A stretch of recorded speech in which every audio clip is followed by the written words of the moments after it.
Hello and welcome to virtual Clark County, Nevada, Las Vegas Motor Speedway.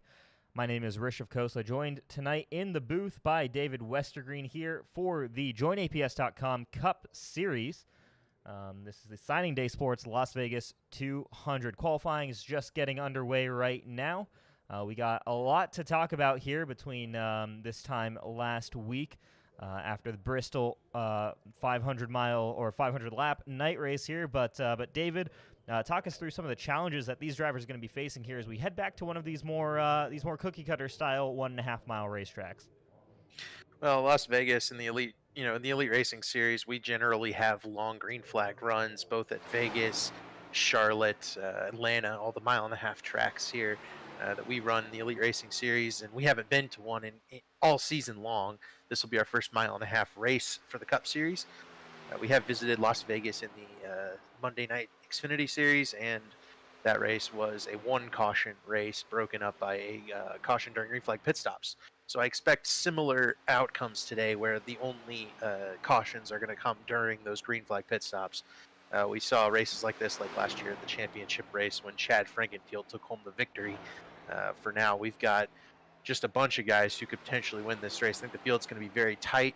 We'll see some good racing. The new iRacing model is going to kind of leave a mystery as to whether or not these guys can really burn up the tires or not, whether they can move to the top of the racetrack or not. That's kind of all going to be hanging in the balance. But for now, I think they'll be concentrating on running a lot of green flag laps all consecutively. Yeah, I definitely want to come back to that new iRacing model a little bit later in the show. But first of all, we do have for frequent viewers here of the Elite JoinAPS Cup Series, you'll see this driver name and this car and number and notice something a little bit different, a major announcement here just before the start of this event with Ryan Lutz here. That's Smithfield logos on the back of that car, and yes, that is for real. Ryan Lutz with the Smithfield sponsorship here and driving a Ford Mustang for the rest of this season. Yep, Eric Almirola came on board for Ryan Lutz, and we welcome Eric in if he's here, and we know he's been watching and definitely interested in sponsoring up Ryan Lutz, and I think that just goes to show how awesome when you get that success and win these races. And guys, the drivers are all looking for sponsorship. Everybody is. So if anybody's watching back or watching now, go in and drop a few bucks just to cover their entry fee, and you'll get your logo on the car all season long. And we try to show as many drivers as we can, though there's certainly a little more value in having these guys who are going to be up front. Absolutely, yeah. Joining, real-life Cup Series sponsors like Richmar Flores and C2 Freight Resources, Smithfield, of course, Eric Almirola, all joining. Again, just validating this sim racing here that we do here at the Elite Racing Leagues, just how competitive it is and just how many eyes that can really end up on these cars here. I mean, this is a huge, huge thing, obviously for Ryan Lutz, but also for sim racing as a whole. So once again, welcome to Eric Almirola and anybody from Smithfield if they're watching here. We're hoping that this 36 car gives you guys a nice run here at Las Vegas Motor Speedway. And right now, a pretty solid qualifying effort there from Ryan Lutz there, moving it into second position as qualifying is coming to a close here in just a little bit. Yeah, I can verify for you that Ryan Lutz is definitely probably the favorite today. He's driving with that extra high of having Eric Almirola coming on board with Smithfield and Smithfield Racing, Pit Boss, and all his extra sponsors. We've got second in points Johnny Thomas in the Manscaped car, just another sponsor that's come on board to one of our drivers. And I'm always glad to shout out the sponsors when I know that the car has that sponsorship. Yeah, Ryan Lutz won on Monday in Erska at Homestead, and he finished fifth with a very wounded car at a short track. So Lutz is really riding that high wave of momentum, and he's feeling it, I think, right now. And I would be shocked if he wasn't, among the front runners throughout the day today. All right. Well, as we normally have here at these races, we will have a quick heat race that'll be underway fairly shortly here between just a couple of cars running out on track.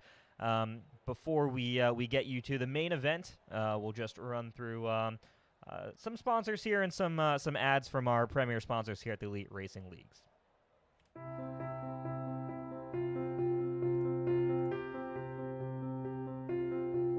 My name is John Cunningham with C2 Freight Resources. We are a Hub Zone certified logistics company here in Houston, Alabama. We've been in business for over 20 years, working with the Department of Defense and the federal government, among many other customers. C2 is committed to truckload shipments along with less than truckload shipments across the United States, Canada, and Mexico. Our high level of service is what keeps our customers coming back year after year. Our industry-leading transportation management software, along with our tracking software, allow our customers to know where their shipments are at any time, any day.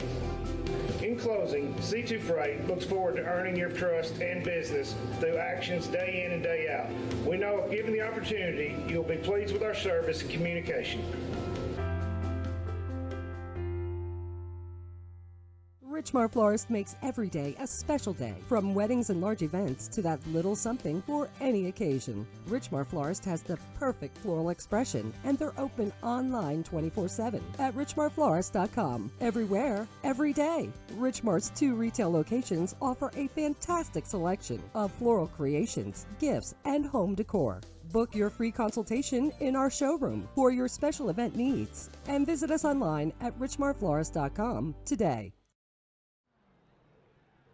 Welcome back to the Signing Day Sports Las Vegas 200. We actually still have the cars sitting on the grid right now for this this heat race that we've got going on. Once again, the way iRacing works is when trying to get more than 40 cars, I believe the number's 40, into a lobby, they require you to run a heat race. So we'll get a little bit of attention to the 2 guys running in this this kind of last car qualifier.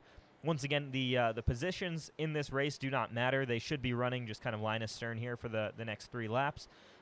This is merely just to set the field. You've got Brent Jones and Joshua Personette running in this particular race, and then we'll have the main event coming up right after this as 134 laps here at Las Vegas Motor Speedway. Yeah, the McConey setup shop number 89 card there. Another one of those guys, as we kind of glossed over sponsors for the most part to start this broadcast.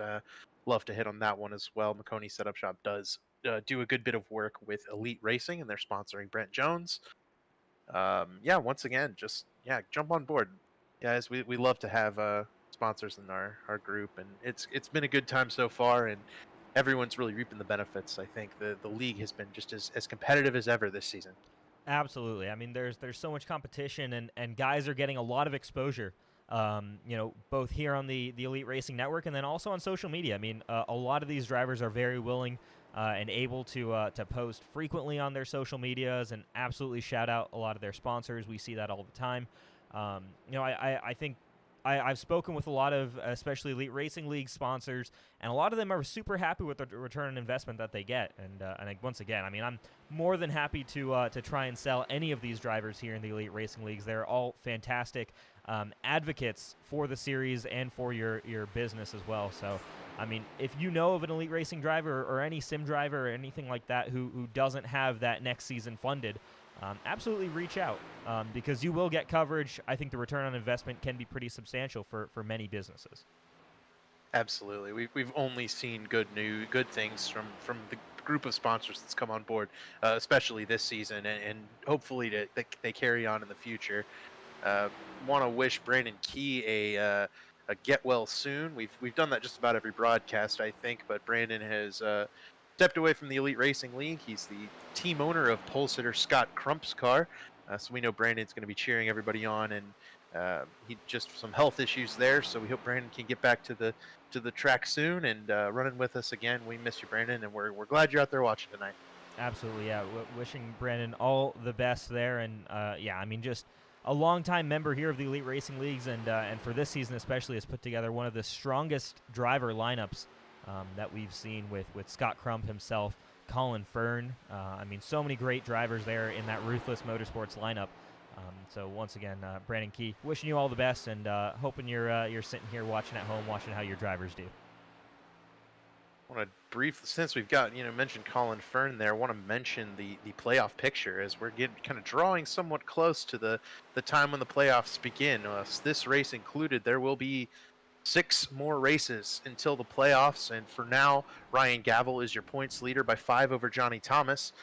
The two of them looking very good and trying to capture the regular season championship.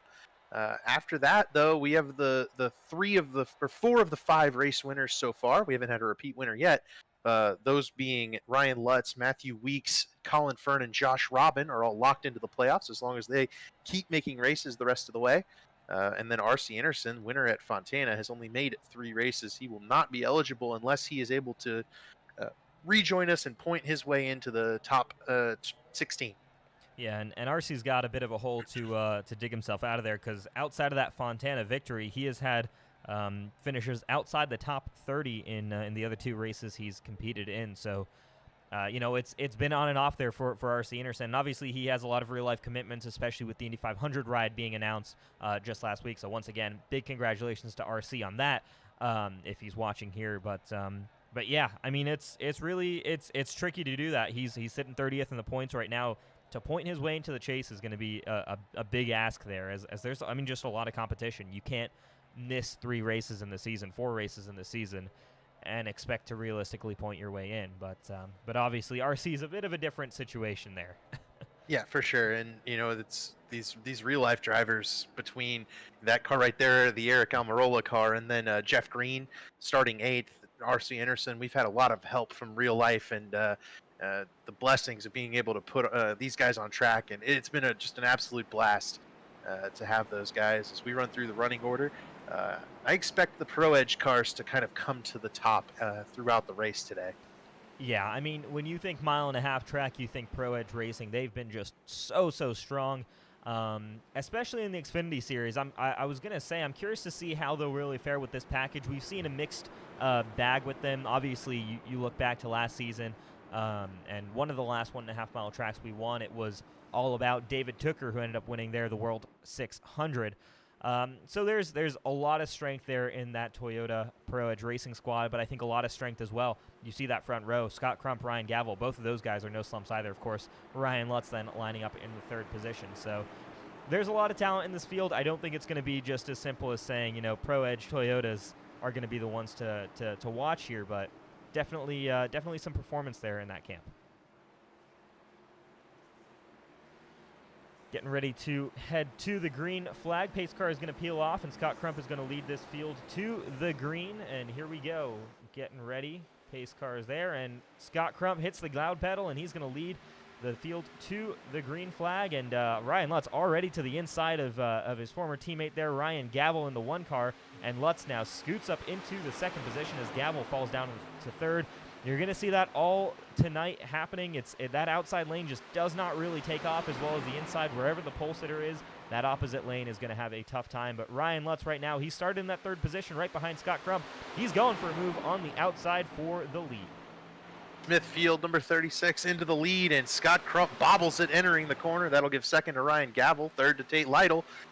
Tate is one of those guys who's had a really kind of a miserable year, 33rd in points. Bit shocking if you asked me. I would have said Tate was much higher up. As it is, these guys running that middle to top lane here, and that's kind of what I was wondering, is how far up does the groove run now? Do we have a top groove style race today? Now, I'm curious because, to be brutally honest, my NASCAR knowledge is absolutely nowhere near as extensive as yours. Las Vegas, though, has never been much of a track where you run the top lane, as we do have our first caution flag of the night, and it is actually our pole sitter, Scott Crump, we see around on the racetrack. Let's see if we can spot what happened there as Scott Crump just now rolling down pit road. We'll head over to the iRace online replay. They certainly always get their money's worth when it comes to these races. There's always something a little bit crazy going on, and let's take a look and see what happened with this 90. Odd one. He started off the race falling back very drastically. I wonder if maybe that car just was more of a qualifying setup. He wasn't really ready for the move Ryan Lutz put on him entering turn 1, and he got him stuck on the bottom of the racetrack. He really couldn't make up any ground. I wonder if that contributed to that incident. Yeah, so an interesting situation here. So you'll see there wasn't actually any kind of spin, any kind of contact. I think it might have been iRacing seeing that 90 car very slow on the bottom lane here as he just came down pit road. So definitely an issue for Scott Crump as he might have burned up his rear tires, but that's what brought out the caution flag here. No spins, no contact, just a slow car in the bottom lane there. We do have 2 cars a lap down in Brody Moore and Jordan Owens. Not sure if maybe they were the Ooh. culprits. Yeah, there they were. They were the culprits. Potentially, maybe. Okay, excuse me there. Let's head back to the iRace Online replay there, because Scott Crump was shown as stationary on my timing and scoring, and that is in fact the cause of the caution. Thank you for pointing that out, and a great catch there on timing and scoring. Here's what happened that brought out this first yellow flag of the race. You see there the battle between 91 just gets loose on the high and comes down on top of Colin Fern there. Jordan Owens gets caught up in that. Chuck Sweeting's involved in that. Alec Balvans was kind of caught up in that. He's on pit road for damage as well. I think Corey Abbott as well hit pit road as well. Oof. Big incident to start this race. Definitely something we didn't catch initially. Could certainly play a factor. Colin Fern, one of those guys that really we've expected to be fast since he joined the Elite Racing League. He works with Brandon Brown in the Xfinity Series. And Brandon just coming off a 3rd place run. He's run a couple of elite races as well. Definitely want to give him a shout out because that 3rd place finish was awesome. It was great to see. Absolutely, yeah. I mean, for Colin Fern, obviously he's got a little bit of a reassurance in the fact that he won a few weeks back at Watkins Glen, so he doesn't have to worry too much about points and pointing his way in. But obviously, he doesn't want to be in a situation here where he's just relying on that win. He wants to, I'm sure, get more chase points here for when we go championship racing. Yeah, absolutely. And I think these guys are going to begin to think towards the playoffs as we creep closer. You know, you had mentioned before the race you weren't even really thinking about the playoffs just yet, and I imagine a lot of the drivers are kind of thinking similarly, right? Maybe the guys who've won with this format, they don't have to worry about it. You know, Ryan Lutz is 14th in points. He missed the Daytona 500 due to COVID and some other instant issues, but Lutz has been very fast everywhere else we've been. His focus is most certainly on the championship and accruing as many playoff points as possible between now and then. Absolutely. We know we've talked about Ryan Lutz a lot in the past on this show, and I mean for good reason. That 36 car is always up front and battling, but his number one goal for this season was not just to go and contend for the championship in the Final Four, but to be the regular season champion, to have the consistency over the course of the entire regular season, and to have the most points by the end of it. Obviously, he's not quite there. Missing that Daytona 500 puts him back a little bit. Though still, I mean, Ryan Lutz is still on track. He's looking very good. He obviously has to beat his teammate right there, Ryan Gavel, in the number 1 car if he wants to have a shot at that. But Lutz is not crazy far off of being able to do that. Again, is going to have some work to do. He wants to be that regular season champion, though. Yeah, the big issue for Lutz right now that's plaguing him was getting crashed out of running 3rd at Fontana. Mm-hmm. That was certainly his opportunity to really make a mark on the season, and he got bounced out of the way. But he has led every race this year, all 5 that he's entered anyway, and that's a testament to how fast that 36 car is. Absolutely. 36 car then lining up on the bottom lane here for the restart. And do we expect to see that here? Is that bottom just going to be the best, absolute best restart lane here at Las Vegas? You know, we were seeing guys, like you were saying, running maybe 1 lane up from the bottom, but Ryan Lutz as well as Scott Crump both picking the bottom there. I'm not sure whether or not the update moved the groove to the top. You know, we saw those guys run the middle lane in 1 and 2 there for the first bit of the run. But traditionally, the bottom is the strongest place here at Las Vegas, and really, it's just going to be wherever Ryan Lutz goes from. That's what's going to be the strong lane. So wherever Lutz wants to run, that's where he's going to pick. Absolutely, and that means that Tate Lytle, starting in the 3rd position, right behind Ryan Lutz, is going to have one of the best restarts there. As he's starting right behind that pole sitter. Look for Lytle to slot potentially into 2nd, potentially go for the lead as he's in the spot that Ryan Lutz was in. When that 36 car drove to the lead on lap 1.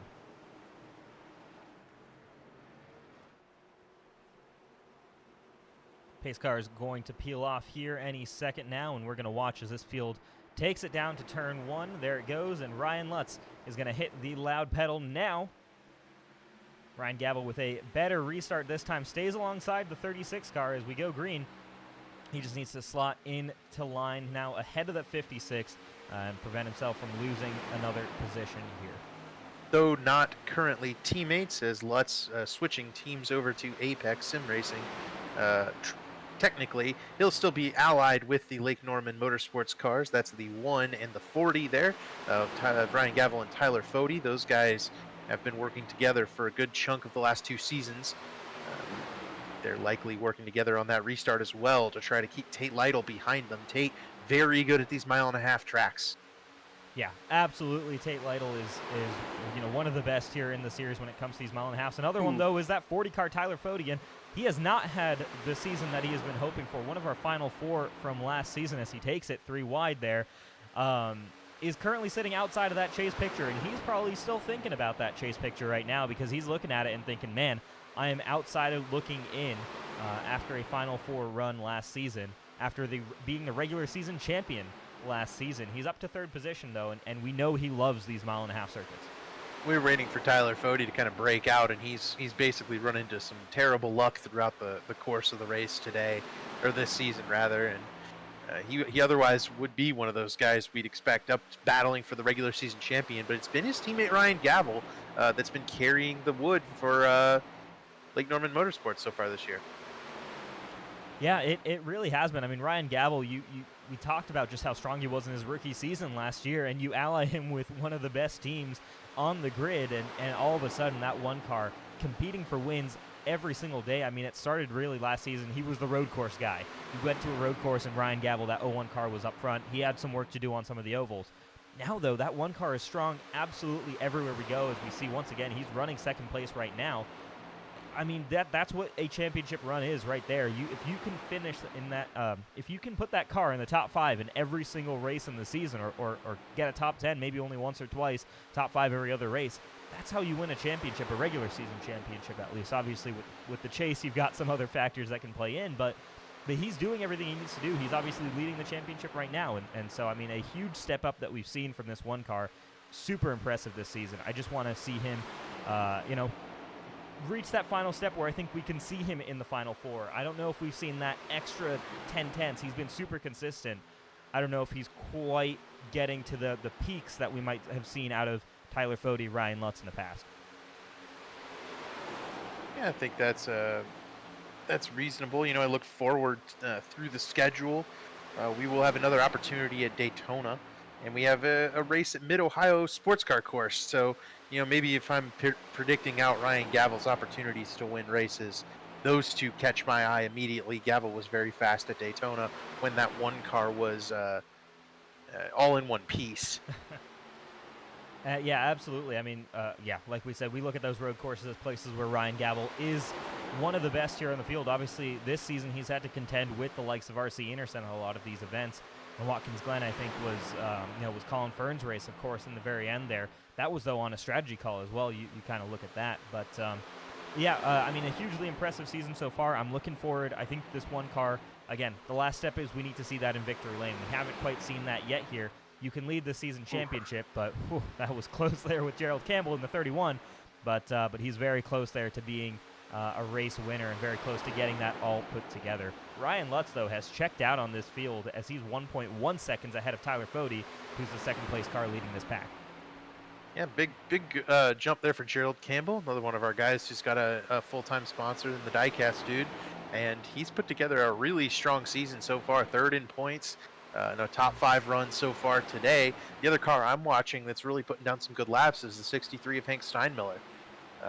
Moved up and caught this pack from the back, drove away from Josh Adams, who's another one of those guys who's very good at these 1.5-mile tracks, and Hank up at the top groove. Like I said, I'm wondering if maybe there's a little extra grip up there that these guys haven't found yet. Yeah, potentially a little bit more grip, potentially just carrying that extra speed up top, and maybe saving the tires even a little bit. We know, estimated about 57 or so laps on fuel. If we do stay green for a full tire run, I mean, I'm going to guess that front right is going to be absolutely destroyed by the time these cars are coming down pit road. We've also seen them slide the rear tires a little bit on a couple of occasions, Gerald Campbell being one of those off of turn 4. So whether or not the right rear tire is wearing a decent amount is a fair assessment.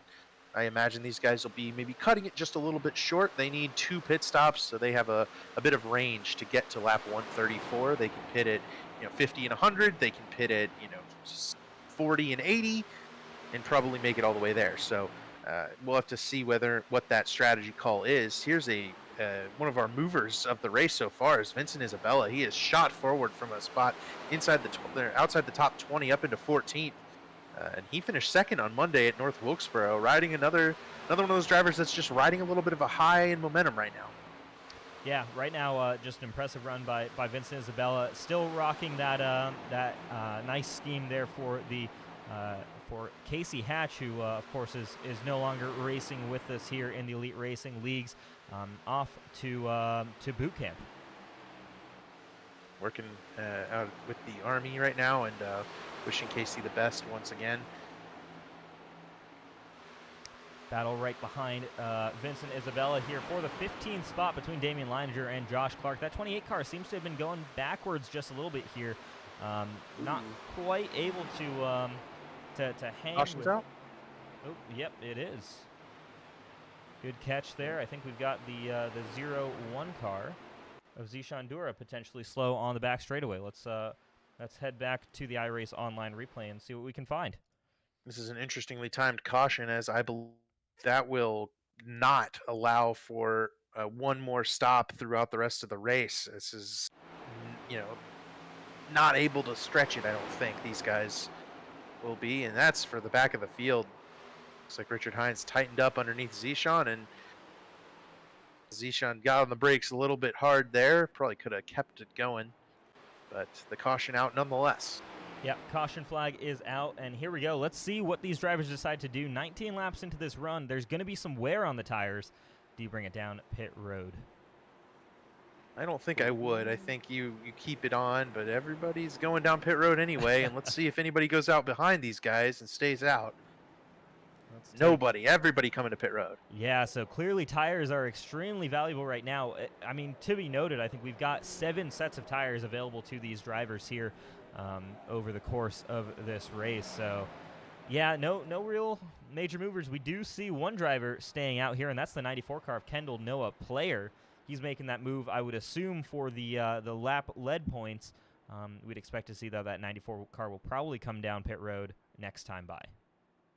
Not sure if he'll be able to. iRacing jumps in and out of being able to let the car stay out and lead a lap. That sometimes it doesn't let you exit the pits without a penalty, or enter the pits without a penalty.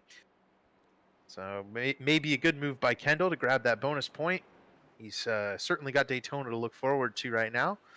Jared Rexing, though, his teammate first off pit road, looks like he's got 2 tires. Yep, 2 tires there for Jared Rexing. Richard Hines follows him off pit road, but Richard Hines did not make his pit box by the looks of it. Or actually, excuse me, Hines, I don't believe, came down pit road at all.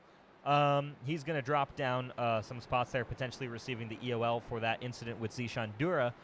It's going to be Johnny Thomas, then Ryan Lutz off of pit road. So Johnny Thomas, Jared Rexing, the 2 drivers there, picking 2 tires, and I like that call. I don't think that was a long enough run there. Like you were saying before, everybody dove down pit road. It probably wasn't enough to really wear down those tires. You can get the right sides and probably still have close enough to the right amount of speed as a lot of these guys. And later in that run, once we got, I think, 5 laps into that, it looked pretty hard to pass. That's going to be the way this package works at these tracks. These Cup cars have a big rear spoiler.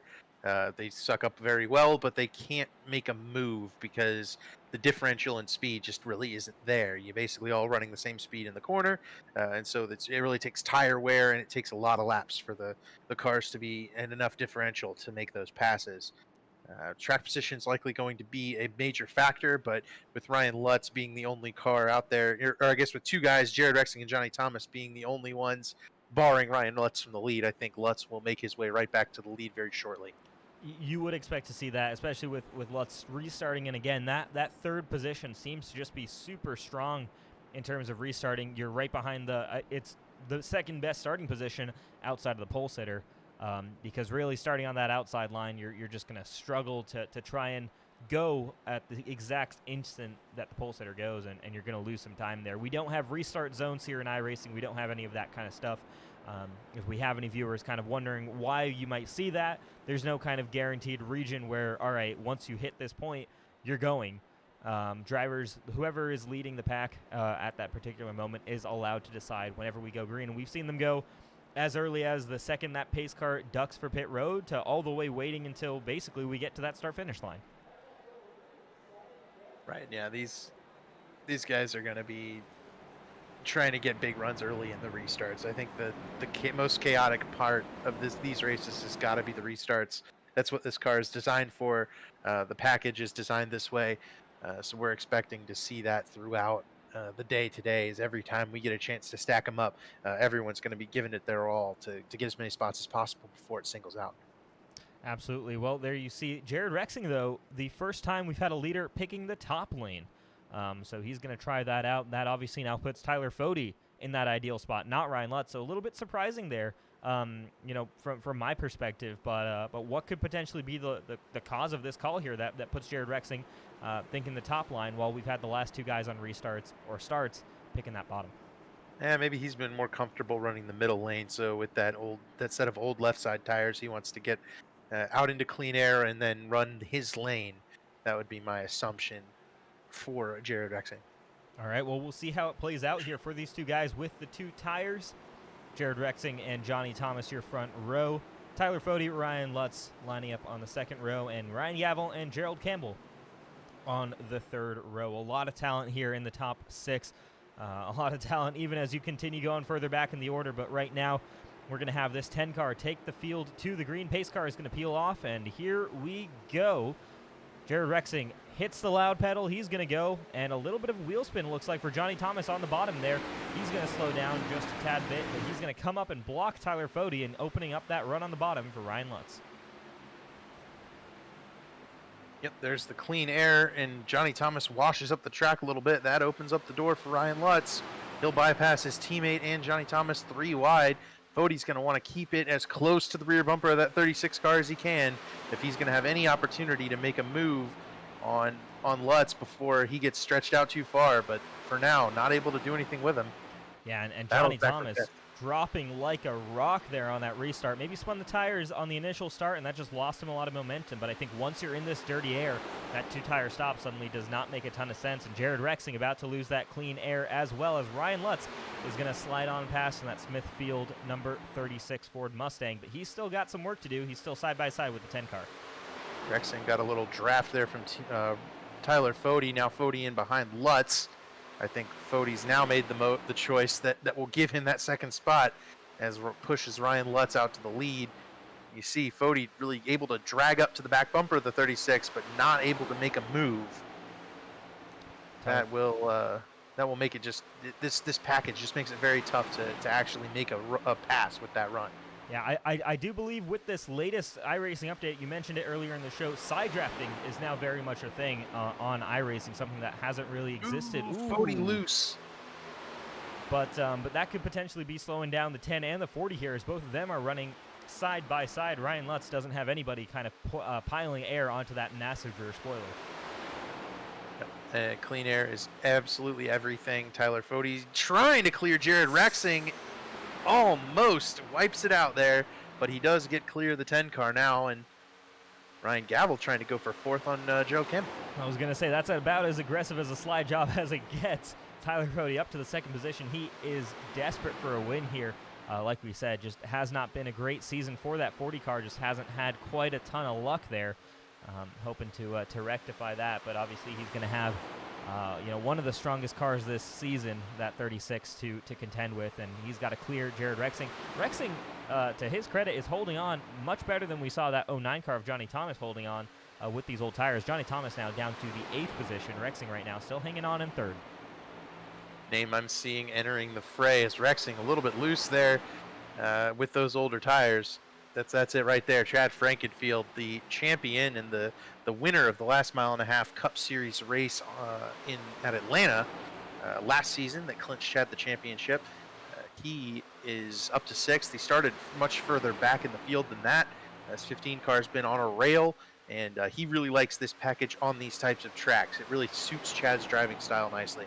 Absolutely, yeah. Not a car at all to be counted out. Like you said, the last winner here in the Cup Series at a 1.5 mile track. And, of course, it won him the championship, so on the most stressful stage there. The Atlanta, a pretty different track, though, to Las Vegas. So we'll see how much of that actually ends up transferring over, though clearly quite a bit here is that 15 car, like you said, moving forward right now. And Jared Rexing, we're finally starting to see maybe that two-tire stop not paying off too well. He's starting to drop down the order as well. I think the drivers are at least going to take a look See Johnny Thomas drop only to 10th. I think just now drops outside the top 10. 5-6 laps after the restart. Should we get some sort of late caution or even maybe 10 to 20 laps remaining in the race with a caution, these guys I think are going to try out 2 tires to attempt to get that track position on Ryan Lutz. Absolutely. Chad Frankenfield now up to the 5th position in that number 15 car. He's going to try and chase down this lead pack. This has really been a consistent group here. Ryan Lutz, Tyler Fode, Gerald Campbell, and Ryan Gavel all up front. But Gerald Campbell, man, there's a lot of pace in this 31 car. We've talked about it. He's really come back from last season. I think struggled a lot last season with some of the tire model, a lot of how the car handled. Changed a lot of things up in the offseason, got his number back. He's kind of touting that as maybe why the performance is back here. But Gerald Campbell, man, what a run he's been putting on. Certainly looks like a playoff run, and right now he's looking to try and grab 2nd place from Tyler Fode. Well, Gerald also has picked up a win in the Erska series on Monday nights. He's really gotten the groove going. I talk about momentum a lot. Some guys just, if it doesn't go your way, it never seems to go your way. Certainly been a victim of that myself and on the iRacing circuit, but sometimes when and Gerald, that's how it was for him last year, and this year it's been going his way a whole lot more often. He was up front at Daytona. He was a competitor at both of the other races that we've been to, almost won last week at Bristol. So Gerald has been really strong this year, and this week really backing it up with another really solid performance up in 3rd spot. Absolutely. 2 top 3 finishes in the last 3 races, 3 top 10 finishes in the last 4. So it's been an impressive run from Gerald Campbell. The only 2 races where he's finished outside the top 10, that was Watkins Glen and Daytona. Both of them fairly understandable, especially for a driver who might not be super used to road courses or obviously Daytona. A lot can happen at Daytona. Yeah, let's remember 84 lead changes, and Gerald participated in those, led 24 laps, so he's been up front even when it was Daytona and he was involved in an incident, I believe. So good work for Gerald, and I keep looking back through the order, watching. I think it's this battle right here that's getting crazy, but in front of these guys is Vincent Isabella into the top 10, Ethan Burrell as well into the top 10, and then behind these guys, you've got Scott Crump moved back up into 14th after pitting on lap 1 from the pole. So Crump really making a nice recovery there in the white and gold number 90 car. Yeah, here's your pole sitter, Scott Crump. Was kind of down pit road and maybe caught out a little bit there after that first caution. Lost a lot of track position, but he's back up into it. He's back up and fighting. That 90 car very fast right now and working his way back up through the order. He's making moves. I mean, this mid-pack is making moves while we're really seeing a lot of single file up front. It's interesting. You look up to the top groove here, Jared Rexing and Johnny Thomas, the 2 guys who took 2 tires. They're really paying for it right now, but Rexing got all the way back to Thomas's front bumper. Looks like Johnny Thomas maybe took care of his tires a little better than Rexing did at the start of the run. And, Shane DiMantova sideways. Shane DiMantova saves that right there. He's going to lose this position, I think, potentially to Johnny Thomas as he slots back on the racetrack. And there you go, Johnny Thomas back around the outside. But Thomas now looking to get by Rexing. This is your 2nd place guy in the championship, Johnny Thomas, and this is why he's making the most of the car no matter what weekend. Again, hasn't quite had a race-winning car any given weekend, but he's a very similar situation to Ryan Gavel, your points leader, where it's just he's always there. Yeah, it's going to take we see as Jared Rexing still sideways, man. We've seen a lot of cars really breaking it loose. I do wonder if the right rear is going to be the one tire that wears a lot more than any of the other tires based on what I'm seeing with these guys' instability. We saw DiMantova sideways, Rexing sideways. I think Dusty Dewar is driving it sideways there behind. These guys are all really wearing out that right rear tire right now, and we'll have to keep our eye on whether or not they tend to get even more loose and more unstable as the runs go on. Yeah, and once again, Scott Crump, look at the gap he covered back to this next kind of pack here and how quickly he did that. Now racing alongside Vincent Isabella. That 90 car, man, I'd be worried about that if I'm your leaders because he's looking very fast as long as he can just keep it on the racetrack as he goes way too high there in turns 1 and 2. It's just that easy to make a simple little mistake, and I wonder if that a mistake didn't happen on that first lap. That caused Crump the issue that sent him to pit road. Ooh. Battle, and and Burrell gets tagged by his teammate. That's going to bring out the caution, I believe. Oh, maybe not. Burrell straightens it out. does bring up the caution. Caution flag does come out there, and we turned to that just as that was all taking place. We had a great battle going on there for fourth position. But we'll head to the iRace Online replay and see what exactly happened. It looked like Ethan Burrell maybe got checked up behind Chad Frankenfield, who's going for an outside move on Ryan Gavel. Here we go. This is where it all started, entering turn 3, and you'll see. Looks like Chad comes down, Ethan comes up a little bit, and then Tate Lytle just nowhere to go. Yeah. Now I think that was brewing due to Gerald Campbell. Kind of backing up to the field a little bit there. The 31 car seemed like it ran out of tire, and that would have been what the issue was, as all those guys that had been saving their tires a little more came rushing up to the front group with Gerald on old tires. And just like last stint, lap 19 of this stint is when they're all coming down pit road, so pretty consistent here, and once again the same call by just about everybody to bring those cars down to pit road. We'll see once again, though, after that run by Jared Rexing and Johnny Thomas, if anybody else tries to risk it on the two-tire strategy. Yeah, it doesn't look like it'd be worth it right now. Johnny and Jared both lost several spots overall, I think. The real question now is, can anyone make up that ground on Ryan Lutz? Can anyone catch up to Tyler Fode? And I assume everyone's going to be thinking about completing the race on one more stop here. We said 57 laps on tires. That would put you in the distance of making it on one more. So how do these guys break it down? But we've seen a caution 20 laps into the run 2 times in a row here, and both of them were based on contact. So I don't think that's necessarily a determining factor going forward. Yeah, we'll see how we're able to get through this next run here. Just 40 laps into this race, so still a long way to go. And obviously these guys are gonna absolutely have to make at least one more green flag pit stop, assuming we do stay green to the end of this race.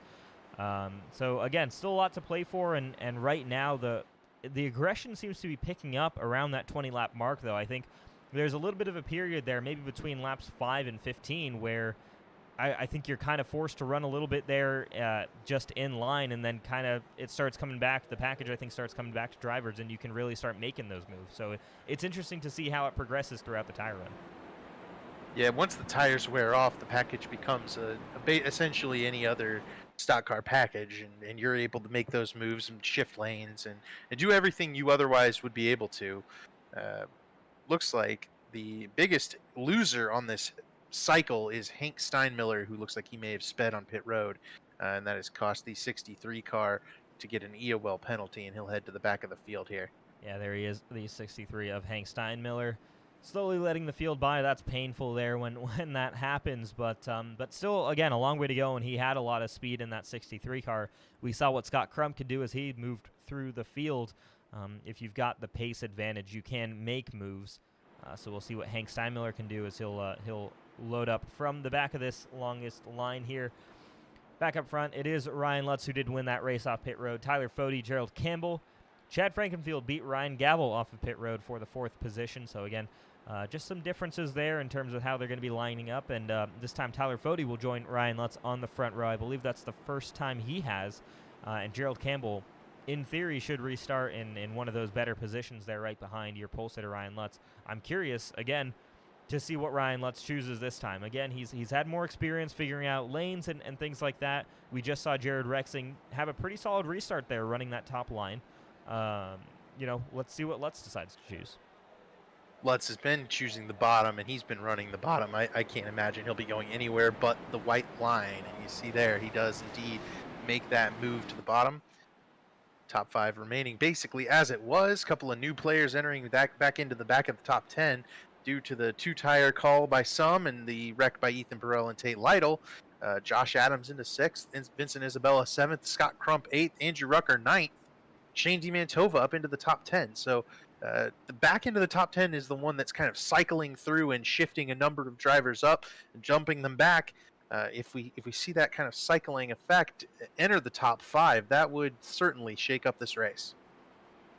Absolutely, yeah. It can change so quickly here, especially with this package, especially just with everything that we've got kind of going on here, and how a lot of these drivers kind of race here in the elite racing leagues.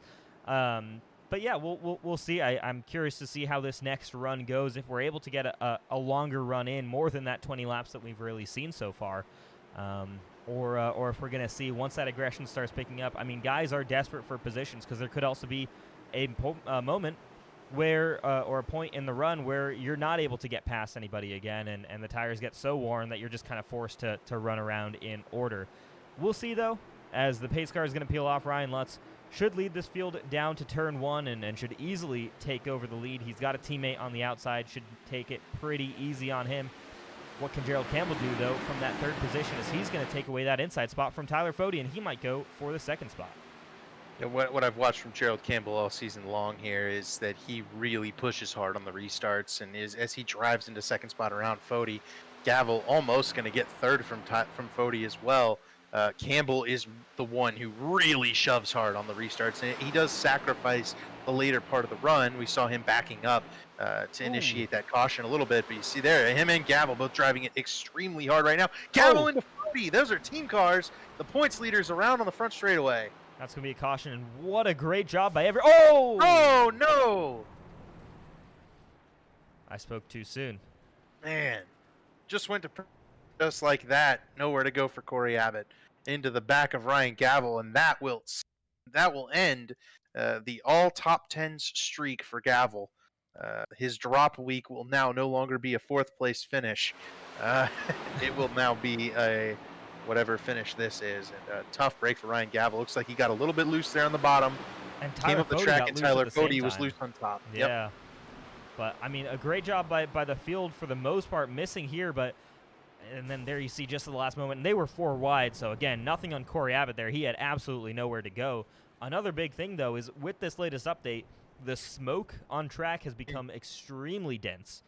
I think it might be worth a watch off of Corey Abbott's hood there. Absolutely. Just to see what he saw coming forward. I'm willing to bet that all he saw was smoke, and then all of a sudden a bright yellow number 1 car. For sure. Let's take a look. Corey Abbott will grab the onboard camera here with him. And here we go, on board with this 7 car, and let's take a look. You'll see the incident maybe happening. We might actually miss it happening up front, but and hopefully we see a lot of it on the replay. But yeah, I mean, that's what you're seeing. You can't see a ton there. He could not see that car at all. Look at that. Oh my goodness. Completely blind. And, you know, I've brought it up before. I just question the necessity of realistic smoke in a video game where it's very easy to tear up equipment. What's up with Ryan Lutz and Gerald Campbell? Potentially waiting for the pace car? Yeah. I question the necessity for realistic smoke in a game where the environment allows you to not provide that for the drivers, right? I don't even necessarily mind it for the broadcast, but why would you make the drivers have any more difficulty getting through wrecks? That doesn't really make sense for me. Yeah, I'd imagine it must as well be a graphic setting. You have that capability, of course, to turn your smoke down. I would imagine that, you know, drivers could do that. Something's going on here with this 36 cars. He's dropping positions. I think iRacing will let him get him back. It's not going to be the same as NASCAR rules. If you drop a few positions, you'll be able to jump back up. So I think Lutz will be allowed to keep his hold on the lead. And he is. There we go. But yeah, I mean the smoke effect is while I love it up here in the booth, I think it gives some great realistic shots to the drivers, especially when you start seeing smoke coming out of cars or, you know, they're spinning around. But yeah, I mean, you just saw that on board. Corey Abbott could see absolutely nothing, and you even saw he was checking up. He knew there was obviously something going on. He saw the smoke. He was checking up, but there was no way to see that car up until he hit the car. Right, that's very difficult, and it's just a tough situation for points leader Ryan Gavel. And we saw Tyler Fode come down pit road. He's, I think, one of the only ones to come get tires here, and obviously he needed them after checking the left side of the car for damage. That will, like I said, that'll change up the top 5. The cycle has continued, and now really the only drivers up front who were up front at the beginning of the race are Ryan Lutz and Gerald Campbell. Yeah, exactly. Ryan Lutz, Gerald Campbell, and we saw how aggressive Campbell can be on restarts. Those guys are certainly going to be the 2 to watch, but Look at Josh Adams. He's up to third position here, and you talked about him earlier in the show. Vincent Isabella got that 42 car right now up inside the top 5. Yeah, I think it's going to be a continuous march to the front for a lot of these guys, and what makes this even more difficult is, does anybody have anything for Ryan Lutz? That 36 car has really been able to check out each and every restart we've gotten so far. Hasn't had any issues making passes for the lead. A lot of his closest competition has fallen by the wayside.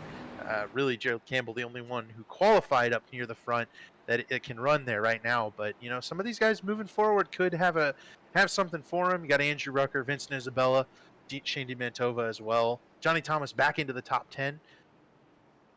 Yeah, the big question surely is going to be who can get in front of Ryan Lutz on a restart, because the thing I think that Ryan Lutz has that nobody else in the field has is clean air. He's able to put that car wherever he wants on the racetrack because he doesn't have dirty air running over that front splitter or that rear spoiler. He can do whatever he wants. He has the most grip on the racetrack than anybody else, and that's a hard thing to beat with this package. It's also hard to beat when it's Ryan Lutz, who's a guy who's just very, very quick on this service. Can always really drive the car a little bit. It seems like a little bit harder than everybody else each and every time, without losing the tires. Gerald Campbell will drive it really hard, but we see him fall off. We just never seem to see Ryan Lutz fall off. He's able to do it while saving tires, and that's what makes him really impressive. Absolutely. Well, we've got them 2x2 potentially. We saw a little bit of scrambling there, but it looks like we should be ready to take this back to the restart, and we are. There goes the pace car, and Ryan Lutz hits the loud pedal immediately back to green flag racing, and a huge jump for this 36 car, giving Gerald Campbell no chance at all to try and challenge, but Campbell safely slots into the second position. Side by side for fourth, Vincent Isabella will take it by Chad Frankenfield, and now the field winds it up, trying to get single file and maybe draft down Ryan Lutz. Gerald was able to get to his back bumper last time, but that's when we saw the incident in turn 3 and 4. Yeah, and here comes Josh Adams trying to take that bottom away from Gerald Campbell. He's there on the quarter panel, and that's typically what you need to do with this package, just get to the quarter panel, and he is there. And look, Vincent Isabella looking to potentially make this 3 wide for second position. Ryan Lutz is loving this. Big, bold move by Vincent Isabella, but there's room for that on this track. You can do it without incident, and Isabella not certainly within his rights to make that move. Jumps for it, but he might lose out here as Frankenfield drops it back 3 wide. Yeah, Frankenfield moving to the center and almost barging the 31 there out of the way. I don't know if they actually made contact there, but certainly not giving the 31 much room and forcing him up the racetrack. But Chad Frankenfield, we know him to be aggressive, and he will make moves to get to the front, and he's doing exactly that. Ryan Lutz checking out up front, but Chad Frankenfield and Vincent Isabella, the 2 cars right now who are on the move. Shane DiMantova sideways in the center of the corner. Can he save it? Looks like he did. Fantastic save by the ID Racing driver. You lose a couple of spots, but that's all right. Certainly better than the alternative. Yeah, absolutely. So Shane DiMantova back on track here. He's going to join this battle with Dustin Dewar and Jared Rexing. Back up front, though, Vincent Isabella, Chad Frankenfield still running side by side, and now Gerald Campbell wants back in on the fun. He's trying to get alongside with these 2. All the side-by-side racing behind Ryan Lutz and Josh Adams is allowing them to pull away with ease. And it's bringing Andrew Rucker, Johnny Thomas, and Matthew Weeks up to the front of the field. Daytona 500 winner for us. Weeks has been locked into the playoffs, and therefore just really hasn't had to make the good runs that he was making last year to finish second in the regular season.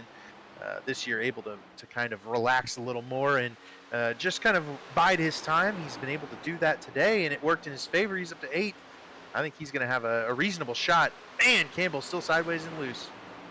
Yeah, great battle here for the second position. But Matthew Weeks, I mean, this is absolutely his kind of racetrack here. He loves anything 1.5 miles and up. Obviously won last season at the 2-mile track at Michigan, won the Daytona 500. If it is a large racetrack, expect that 11 car to be running up front. And he looks like he's moving to the front here pretty quickly here at Las Vegas. I think something happened to the Shane DiMantova, number 20. Wonder if that slide maybe got the tires a little too heated and he lost control of it to not having a caution, but that car no longer on track, I don't think. So yeah, no sign of Shane DiMantova as there you see the split there real quick, but yeah, unfortunate there for him. I'm not quite sure what ultimately happened. just showing is out of the session as a whole. Could be a multitude of reasons for that. Other cars that are out of this race right now, like we said, Shane DiMantova, Ryan Gabel, you saw in that previous caution, Scott Crump, Corey Abbott, Damian Leininger, Brody Moore, Jordan Owens, and Chris Jordan. All of them are currently out of this race and not running anymore. I think Damian and Crump may have gotten into each other in the big wreck there, kind of off turn 4 on the last caution. Both of them retired at that point. So I think maybe we missed a little bit of an incident between those two. Yeah, they're very well. I believe we might have seen it from the Corey Abbott point of view. There was a secondary incident as cars were checking up further up the track. We were obviously just very fixated on that particular incident. We'll see potentially later in the race if we're able to go back to that replay.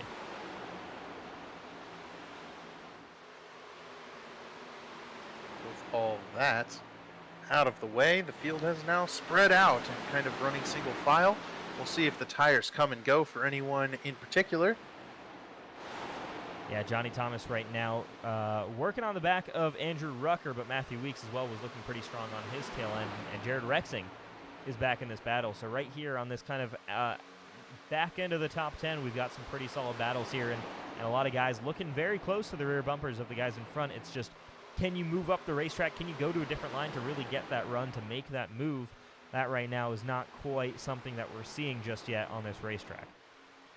And all these guys in singling out have run down Josh Adams, Chad Frankenfield now right on his back bumper. So the battle is from 2nd all the way back to 9th with Jared Rexing. Absolutely, yeah. Josh Adams really struggling here as Ryan Lutz 1.5 seconds up the order. You can't even see him in shot right now. Josh Adams here, yeah, like you said, struggling a little bit, or Chad Frankenfield just really coming to life with this 15 car right now. He's just trying to get that clean air so he can start chasing down longtime rival Ryan Lutz.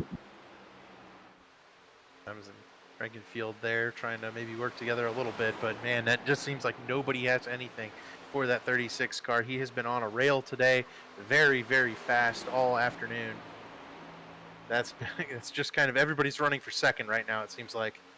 It really does seem that way, and again, what a great job for Ryan Lutz here. What a great season he's been having, and obviously the new sponsor acquisition there for that 36 car, and it's fitting to see him running up front all day here and kind of not really being contended with much except for restarts. That's what he's just going to have to avoid, is speeding on pit road or any mental mistakes that could take him out of the race. For now, if he's able to keep the wheels straight and true, he's going to bring it home a winner. He's just got to make that happen. That's what that's what racing's all about, is completing those races with everything on and no mistakes on your part. Without a doubt, and mistakes really haven't been any on track for Jared Rexing, or nothing major. It was just that 2-tire stop that kind of has mired him a little bit further in the pack than he'd like to be, but there's pace in that 10 car. Don't forget, he won at an intermediate track with WWT Speedway last season and was extremely competitive during the World 600. So a lot of pace at these 1.5 mile or intermediate racetracks in the 10 car, and there you go, another position move forward past Andrew Rucker and looking to try and get past Johnny Thomas. Jared Rexing is on the move. I don't know if I would call WWT Raceway an intermediate track. You got to use the brake pedal there, and here at these current Cup cars, 1.25 mile, isn't it?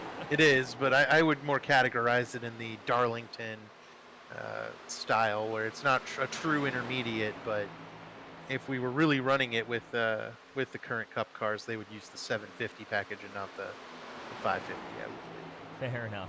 Well, Jared Rexing still, though, impressive on these racetracks without a doubt, and trying to move on Johnny Thomas as well. Trying to get past him, and looks like he's about to clear that 09 car and bring the 11 car of Matthew Weeks with him. Matthew Weeks just following Jared Rexing up through the field since Rexing bypassed him.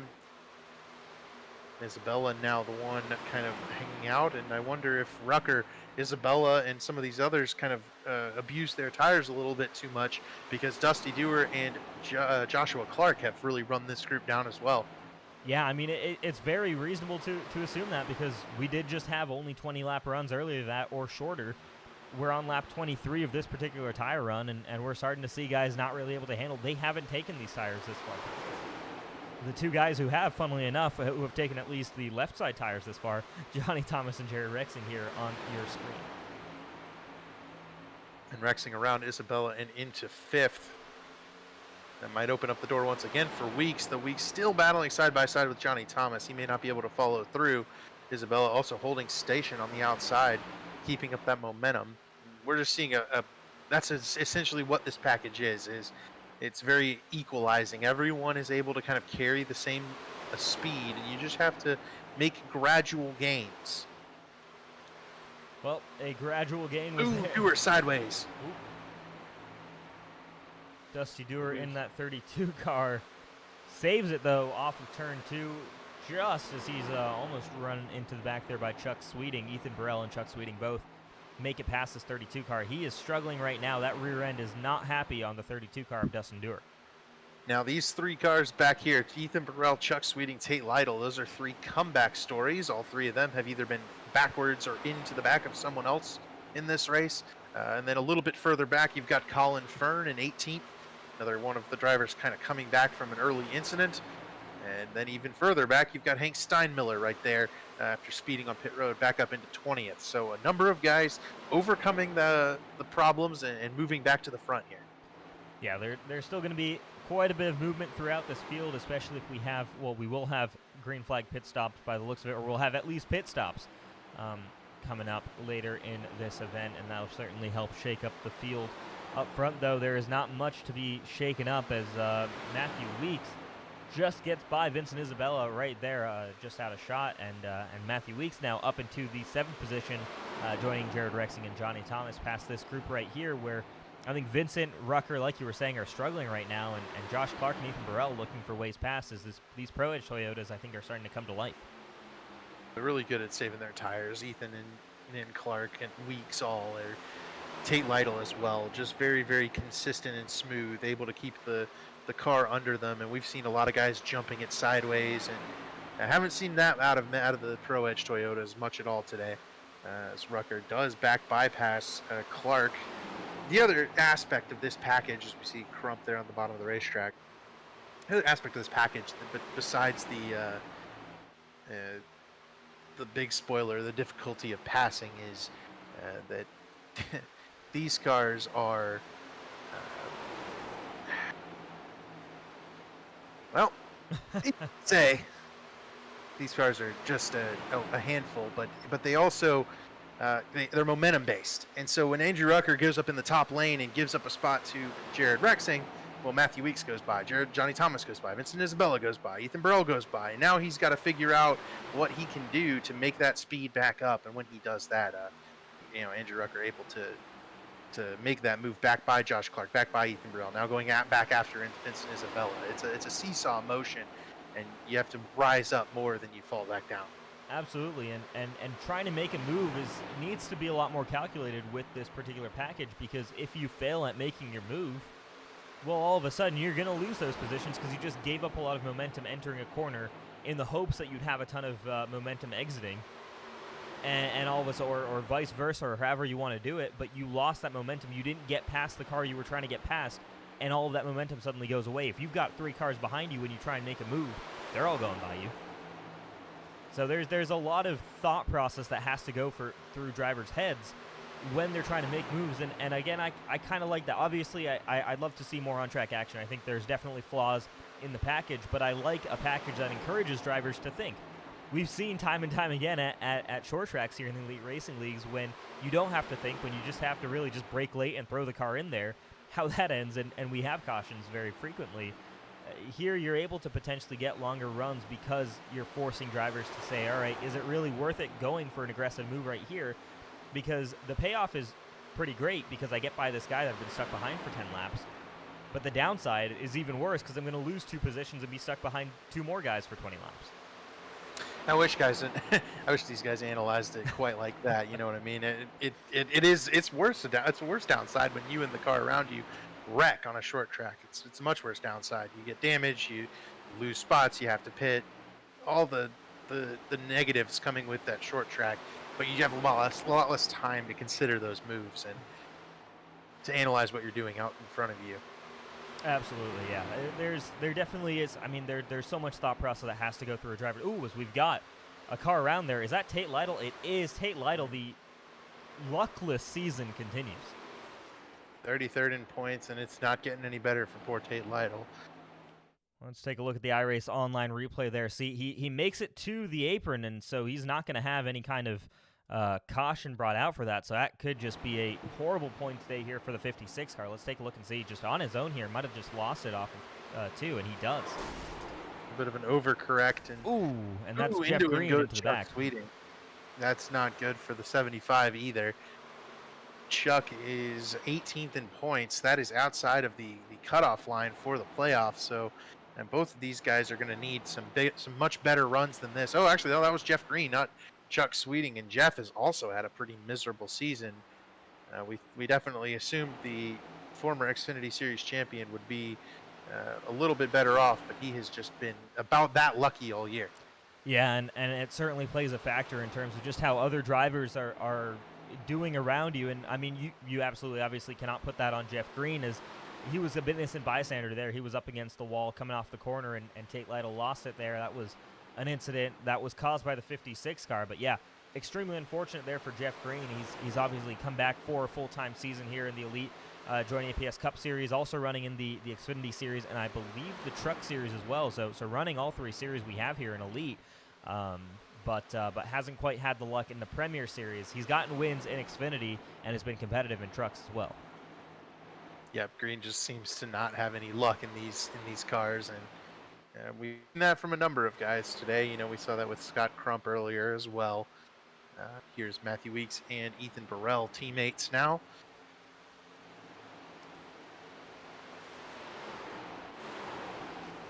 Josh Clark as well behind this group here. There's Chuck Sweeting that we were talking about before, and was Dusty Dewar once again loses it on the bottom there, saves it again. That car is looking dangerously loose, that 32. Yep, Dewar's been a little bit sideways for most of the race, but everyone's been about like that, so certainly a good run here from the 32 running 13th.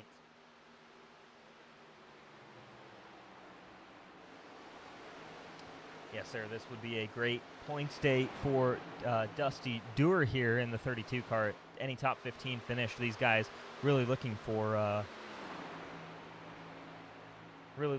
extra performance.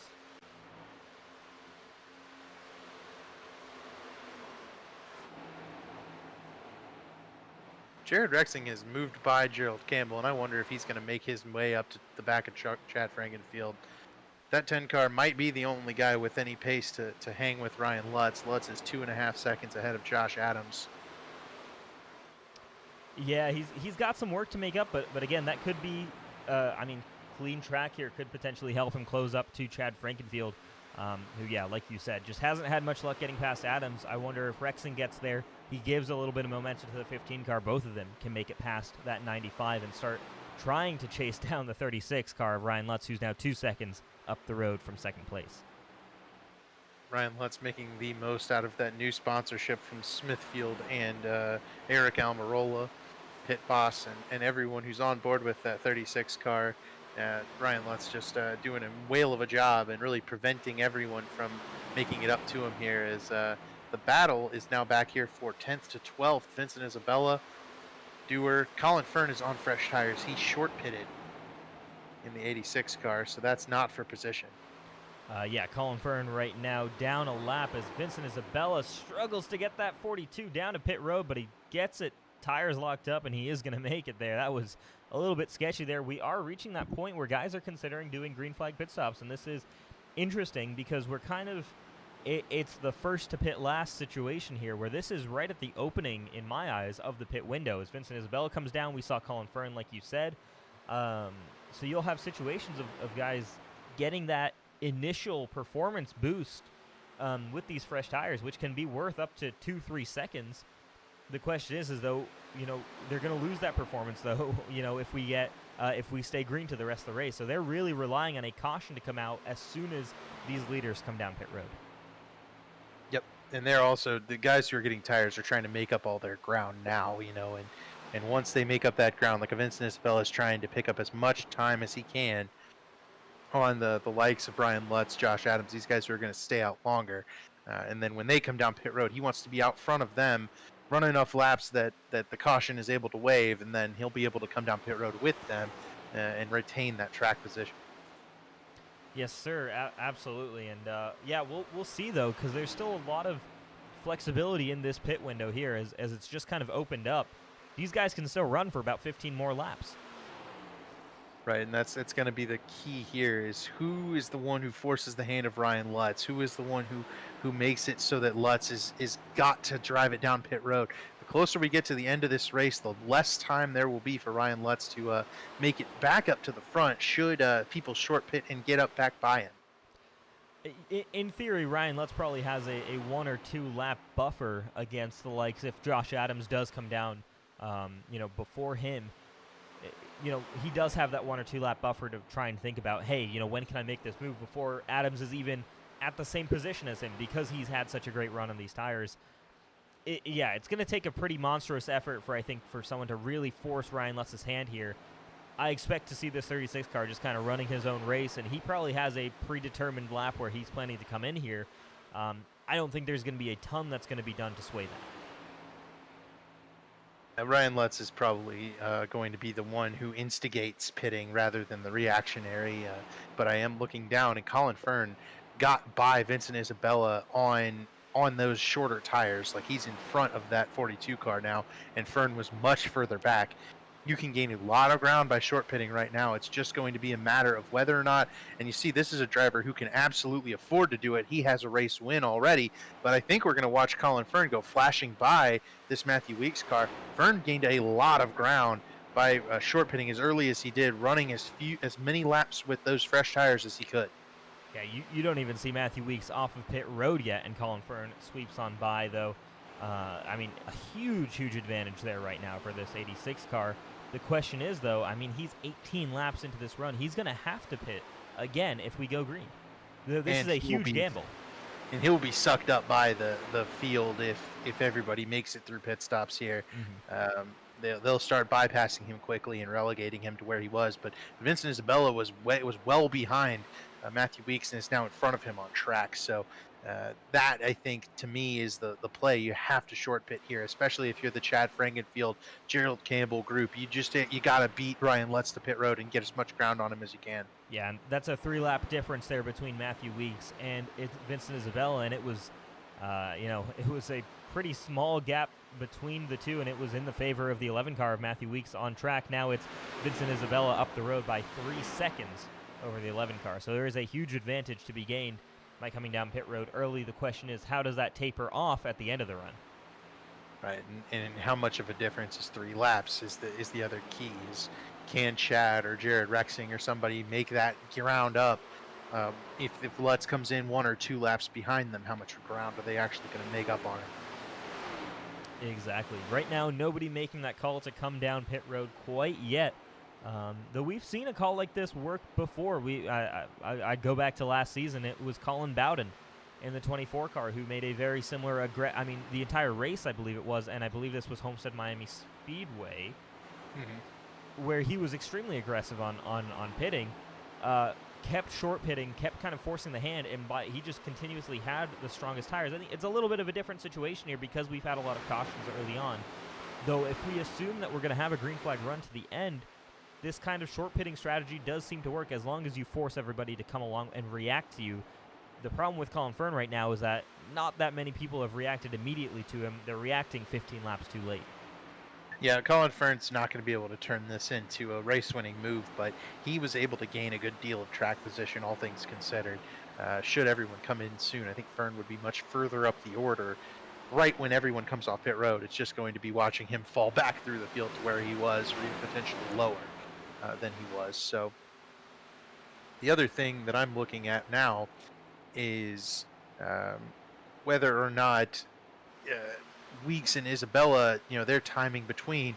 Matthew Weeks has eaten a 1.5 seconds off of the lead of Vincent Isabella. So just with those three laps fresher tires, Weeks is able to gain a lot on Isabella.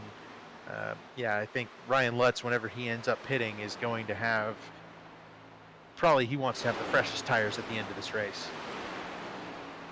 For sure. It's going to be interesting to see how this pit strategy all plays out here over the course of the next few laps here. We are entering, or like I said, we're inside that pit window, but we're approaching the point where it's going to close within the next 10 or so laps is what we would probably expect to see here. Well, while we're waiting for some pit road action, while we've got this nice little battle going on here for the third position between Jared Rexing and Chad Frankenfield, we, of course, want to thank our race sponsor here. You see them there at the top of your screen, Signing Day Sports. Signing Day Sports Las Vegas 200. Well, Signing Day Sports, they're a platform that allows parents and players to control their own recruiting. It was launched in 2020, so just last year. Brand new company and currently has 20,000 players already on the platform. An amazing growth there from Signing Day Sports. They're for recruiting and program management by over 500 colleges and 700 high schools, so used all over the country. In addition to football sign day, they'll be adding baseball, softball, soccer, and basketball in just the coming months. Absolutely check out Signing Day Sports if you have any needs for recruiting. A big college football fan too, so that's sure something I might even want to check out just to keep up with my favorite team, the Clemson Tigers. Absolutely, yeah. You guys have got a great quarterback leaving you guys in this upcoming draft, so going to be interesting to see the next seasons for them. Yeah, I'm excited about it, but I'm also excited to see who of this top 10 forces the hand of Ryan Lutz, because we have had Gerald Campbell, Ethan Burrell, Josh Clark all come down pit road. All of those guys are behind Colin Fern. Yeah, Colin Fern right now sitting in the 18th position, though one lap down still from our leader. He is the second car one lap down. Trying to see where he sits on the racetrack versus Ryan Lutz. About half the front straightaway behind, so still a little bit in the danger zone, but obviously he's made that progress. But Vincent Isabella is the one who's moving forward to try and get past Scott Crump. That the advantage that those tires had is gone. Yep, I think now we're going to see the tires, the fresher tires, move back through the field, and Vincent Isabella being the one who's able to take it to Colin Fern here is certainly interesting. Vincent was the first car to come down pit road that was amongst the lead 14 or 15, and here he is taking what would be the de facto race lead for now. Excuse us for a second. We'll move over to the Crank It Up here on the Elite Racing Network.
welcome back, everybody. We apologize for that delay there. Just had a couple of issues there with our streaming platform. We thank you all for hanging there with us. You are back here with the Signing Day Sports Las Vegas 200 on the Elite Racing Network. Pit stop cycles are yet to begin here, so no major changes there missed. Colin Fern has moved his way up to the 13th position, but it's Matthew Weeks who right now is the leader of the guys who have made it down pit road for that second time. Hank Steinmiller just hits pit road just then.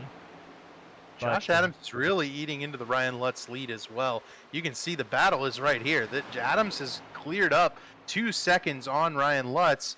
He's now looking to challenge Lutz, and if Lutz doesn't get on pit road soon, I think the 95 might blow him away here. Yeah, Ryan Lutz, and you see, I think right now he's making that call here to come down pit road, and so is the 95, so both of them potentially running those tanks to empty.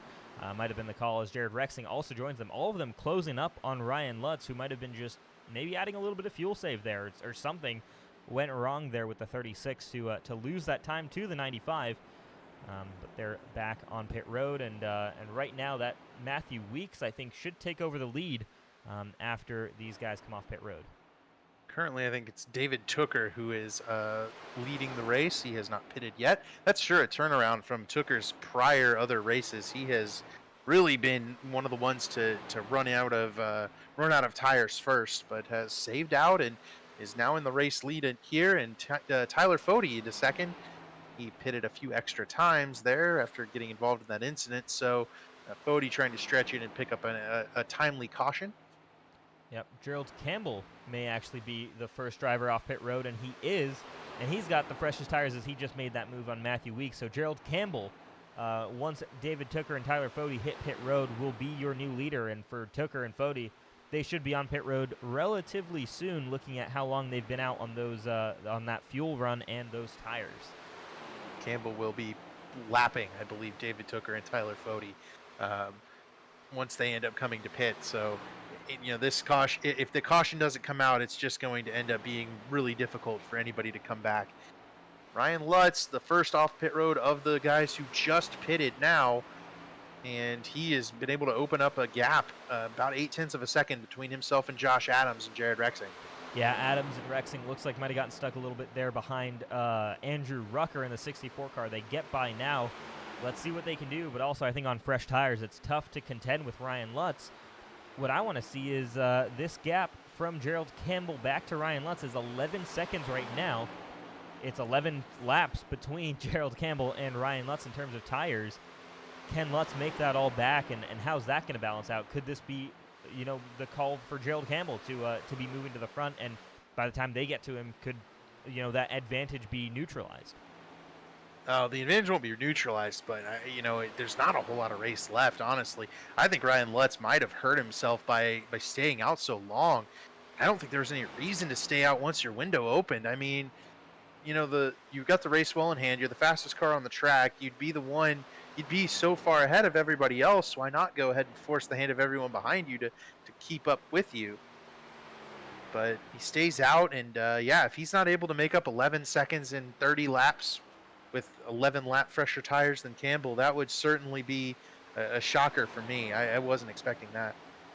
Yeah, absolutely. But we'll see. I mean, he's aggressive on his tires. We know that, and he's switched to a much more aggressive driving style this season, which has been working for him. Again, we haven't quite seen the performance on the larger tracks, really. Though, I say that. Auto Club, he finished P6. So Gerald Campbell very well could be on his way for a top 5 for sure. I'm curious to see what this run is going to eventually turn into as he does take over the lead now. The gap to Ryan Lutz, though, down to 6.7 seconds. So it is closing pretty rapidly as Lutz is lapping about a second a lap faster right now. Now, if Lutz is able to maintain a second a lap, which after 11 laps definitely wasn't expecting the gap to be quite that extensive, if he's able to maintain that, this won't even be close. Ryan Lutz will be your leader within the next 5 laps. Yeah, it does certainly seem to be that way. He's got to get by Ethan Burrell, Matthew Weeks, and Chad Frankenfield first. Frankenfield could be the one making the move on Campbell before Lutz even gets to him, as he's got about 6 laps newer tires than Gerald Campbell. So we could see Chad Frankenfield leading a couple of laps here tonight before Ryan Lutz ultimately seems to be the guy to take back over the lead. And if you were worried, a Ryan Lutz fan, and you were worried that Josh Adams and Jared Rexon were getting a little bit too close, he's opened that gap back up to 2 seconds over this 95 and 10 car. Yep. Then David Tooker is a lap down and does have the fresher tires. He stayed out a little bit longer. Got a couple of laps led in this 19 car, and he's going to try to unlap himself from Ryan Lutz. I think he'll be able to do it here. The tires will be fresher, and this is the kind of thing that will force Lutz to use up more than he needs to in order to get up to Gerald Campbell. If he's not able to let this car go without too much worry, if he tries to hold off Tooker and ends up battling him at all, that's going to probably open up the door for Campbell to end up kind of pulling away a little bit. For sure. Right now the gap still closing, though maybe not as quickly as it was before. Ryan Lutz, though, sneaks on past Matthew Weeks, who's a whole 20 lap older tires right there on the 11 car, and he's now looking to get past, and he does get past Ethan Burrell around turn 2. So Ryan Lutz now up to the 3rd position, 2.9 seconds back from Gerald Campbell, 1.5 seconds back from 2nd place Chad Frankenfield. Gap certainly closing, and Tooker, he was able to hold off Tooker for now, but David Tooker is going to be a nuisance in his a thorn in his arm, if you will, and if Lutz isn't able to kind of find a way to let Tooker by here, I think that may cost him, but it certainly isn't costing him right now. Yeah, it certainly doesn't seem to be, but yeah, we'll see. As there you go, Ryan Lutz just easily pass a lot of this lap traffic, and David Tooker happy to just kind of ride around this leader. I think he knows that Lutz will be going back up to the lead, and after that will happily make his way past. I think he knows that maybe Lutz might be aggressive in preventing him from going by, but yeah, we'll see as Lutz once again closes up that gap quite a bit. These guys could all meet around the same point here as Chad Frankenfield 6/10 off of Campbell, Ryan Lutz 9/10 off of Campbell. I don't know that it's going to matter. I think the 36 Smithfield Ford is the fastest one of these three. The issue is David Tooker. If Tooker can get to Lutz, he might cause Lutz to slip and slide. That could open the door for the guys who tend to run a little better on the older tires like Josh Adams and Jared Rexing to close up the gap. But I don't think it's going to be Gerald Campbell that's going to swing through and win this one with the pit strategy. A great call by Campbell to get up to the front, but he's going to lose the lead here. Yes, he is by the looks of it, and it's just going to be a matter of when, and looks like it'll probably be down into turn 1 or before that even, with a great run off the corner. Ryan Lutz going to sneak on by, and he's going to lead lap 115. The end of lap 115 as we now start lap 116 of 134, and back in front, that 36 car, man. What a drive he's had today. Took him 12 laps to get back up to the front of the field, despite being pushed down to 11th or 12th due to green flag pit stops. We really thought the advantage for the new tires was going to be maybe a bit more. It just wasn't very long lasting. I think it was a big advantage, but you see now he lets David Tooker by, so he bypassed the lead, then lets Tooker unlap himself. Maybe really smart move there. Like we said, Lutz can't beat himself. He can't afford to beat himself. He's got to just let the field be the one to get back to him, and if they can, and I don't think they'll be able to. Adams and Rexing 2.5 seconds back, battling each other right now, and not able to make any ground on Ryan Lutz.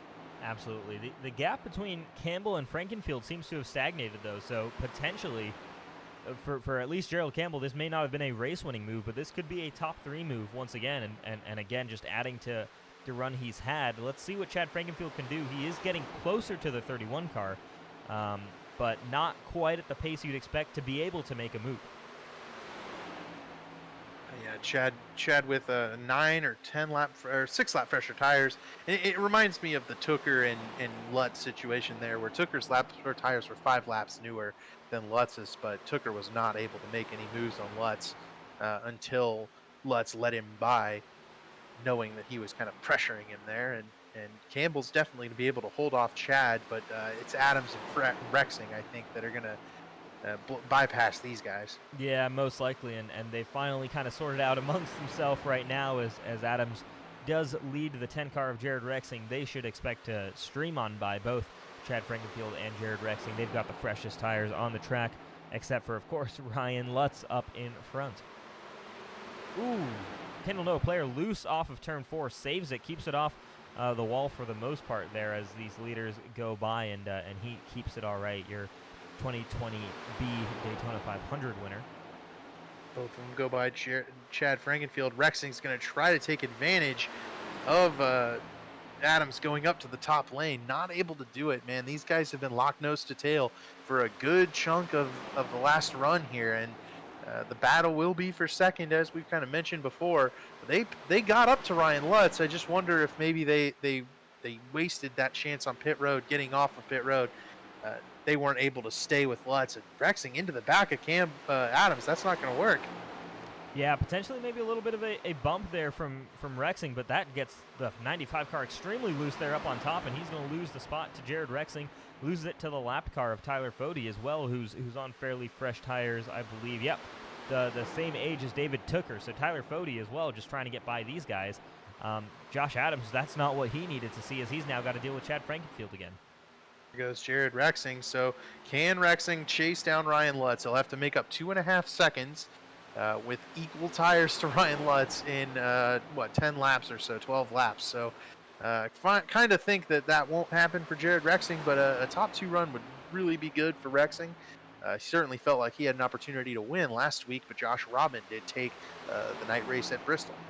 Yeah, it's a tall order to ask that 10 car to try and close that gap, but again, I mean, I'd hate to bring it up, but green-white checker is not out of the question. A late race caution, not out of the question here. That could certainly shake things up, bring people back together, give a lot of these guys a shot again against Ryan Lutz. I'd be very curious to see how that goes, though. I do have to say, knock on wood, these drivers have been extremely well behaved since that last caution. Ooh, a quick blink there, I believe. Did I blink? No, I must have missed something. Excuse me. No, I think that if the caution does come out, that would be Ryan Lutz's worst nightmare. I think everybody around him and behind him would try to do the opposite of the leader, right? If the leader stays out, you come down pit road. The leader goes in, you stay out. Just hope he doesn't have enough time to get back through you. Exactly. It would be bad, I would say, if the caution were to come out for Ryan Lutz's chances to win this race. Yes, sir. Yeah, Ryan Lutz just hoping everyone behaves themselves for the time being here and just get it to that white flag where you're confirmed to finish this race here. Lap 125 of 134 here for the Signing Day Sports Las Vegas 200. You're watching the Elite Racing Network. My name is Rishav Koslep here in the booth with David Westergreen. We, of course, always want to thank not only our race sponsor, Signing Day Sports, but, of course, our premier sponsors here in the Elite Racing Leagues. How about C2 Freight Resources, huh? The electronic data interchange services that they offer, or EDI services, they allow shippers to keep close electronic tabs on their shipments throughout the entire freight process. C2 Freight, of course, they offer complete freight management services, and they're ready to meet your needs at any time of the day. They've got thousands of qualified carriers in their database. They're capable of handling shipping for every type of good, from perishable foods all the way to office equipment. Absolutely check out C2 Freight Resources, a proud premier sponsor of the Elite Racing Leagues. And don't forget to check out Rich Mar Florists, who've been serving the Lehigh Valley and beyond since 1955. They've grown into one of the most recognizable floral names in the racing world. Think about how many drivers you can name that have association with Rich Mar Florists. They offer delivery around the corner or around the world with simple and easy-to-use website. Check out www.richmarflorist.com and check out their selections for any of life's special occasions. With that, the gap between Jared Rexing and Ryan Lutz has not closed a particularly large amount. It's down to 2 seconds, but Lutz likely just maintaining that gap for now. Certainly didn't close like it did to end out that one long run, and we'll have to ask Lutz maybe what was going on there at the end of the long run when we get him in for an interview. For now, though, the battle for fourth between Frankenfield and Campbell likely to be won by the fresh tires of Frankenfield. It certainly seems that way. He got to the top side and looks like he's clear of that 31 car, Gerald Campbell, right now. A solid gap back to 6th place Ethan Burrell, so once again, looks like the strategy call there is good enough for a top 5, and I think that's probably where that 31 car was anyways all day long, especially on the long runs. He might have had something for our leader, Ryan Lutz, if we had some short runs more throughout the middle to end part of this race here, but the 31 car not quite able to match what Lutz could do, or some of these other guys were able to pull out on the long runs. Jared Rexing, like you said, 1.8 seconds off of your leader, Ryan Lutz. And then, again, this top 5 kind of separated reasonably throughout, and then a big gap back to 6th place Ethan Burrell in this 37 car, who in turn is another 3 seconds ahead of teammate Matthew Weeks. This field's really spread out quite a bit since those green flag pit stops. We got a little battle going on here for 9th position between Johnny Thomas and Josh Clark, so I believe that was just Johnny Thomas making the move on Clark with 10-lap newer tires. Yep, 5 laps to go, and the pressure's really off of everybody. It's kind of just a make it home now. Nobody really able to push too hard with 30 laps on their tires, and everyone just trying to kind of guide it to the finish. Jared Rexing making a few inroads to Lutz, but still 1.6 seconds behind. Don't think he's going to have enough time to get there. Yeah, it's unlikely, and this could also just be Ryan Lutz cruising a little bit. Like you said, the biggest enemy of Ryan Lutz right now could be Ryan Lutz himself. Doesn't want to make any mistakes. Take it a little bit easy for the final couple of laps. He's got that gap to work with, and I believe it was Brad Keselowski who once said, if you've got a gap, why not use all of it? And that's very true. You know, if Lutz knows he's only got to make 3 more laps, he doesn't necessarily have to wear the car out, especially if he's even considering, what could happen if the caution comes out, and he could have to stay out on those tires. As there's Matthew Weeks sideways, that would be the reason a caution came out. However, Weeks able to keep it straight.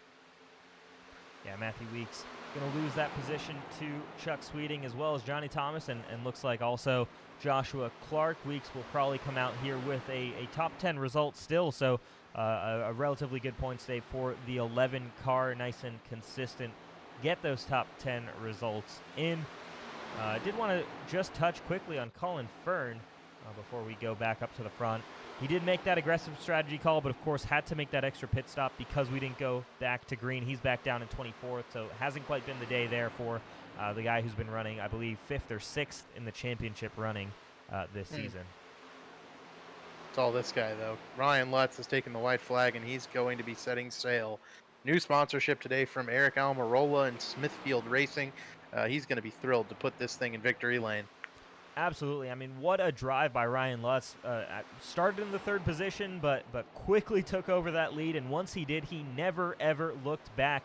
Brand new sponsor, brand new manufacturer, Ryan Lutz, back to victory lane. Nothing new there. Las Vegas 200 winner, Ryan Lutz. What a great drive by that number 36 car. I'm sure he's ecstatic about that, and again, just what a great showing for him with that first race with Smithfield with Eric Almirola on board. Huge congratulations there. A little congratulatory bump there from Jared Rexing. I'm sure he'll get some from some of his other teammates as well. Just a great race there by Ryan. Yep, there's Tyler Fody there, and Ryan Lutz switching teams technically, though not voiding his teamwork and partnership with Lake Norman Motorsports. So those guys and he will be working closely together throughout the season no matter what, though Lutz switching to Ford to kind of work with Eric Almirola, who runs with Ford for the NASCAR Cup Series. Absolutely. Well, it's time to burn it down for Ryan Lutz and enjoy this moment here. Signing Day Sports Victor Ryan Lutz, he's going to enjoy it. Burning it down at Las Vegas. What better place to do it is that. There you go. Your race winner, Ryan Lutz. And we'll show you guys that top 10 finishing order here. Or excuse me, top 10 finishing order here. It is Ryan Lutz over Jared Rexing and Josh Adams. A good effort by the 10 and 95 cars. Jared Rexing was slowly closing in. We said there could have been a bunch of reasons for that, I'm sure, but still a great result absolutely for Rexing.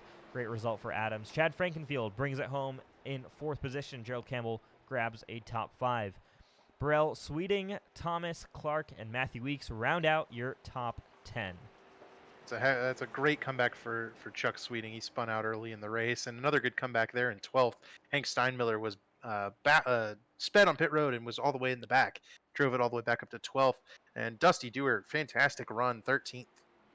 Yeah, so Tyler Dixon, a 16th lot as of well. impressive names. Yeah, all throughout this running order. Good runs by a lot of drivers. Some drivers, obviously, with days to forget. There you see P30th Ryan Gavel, not too happy. And, well, the victory lap is almost complete here by Ryan Lutz. We should expect once this is complete, we'll have him able to join us up in the booth. And he's certainly the first one I'm gonna want to talk to here when we get to it. He's going to burn it down, though, one more time. Just a little bit of extra celebration here. This one, I'm sure, feels special for him. Yeah, we could bring in one of the second or third place guys if you want here. Get him done before Lutzy gets there. Sure thing. Let's bring in third place finisher. We've got him here in the booth. Josh Adams, man. Looked like you might have had something for Ryan Lutz there at the end of that second to last stint, but ultimately coming home P3, must still be happy. A solid day's work there here at Las Vegas. Yeah, definitely happy with the finish.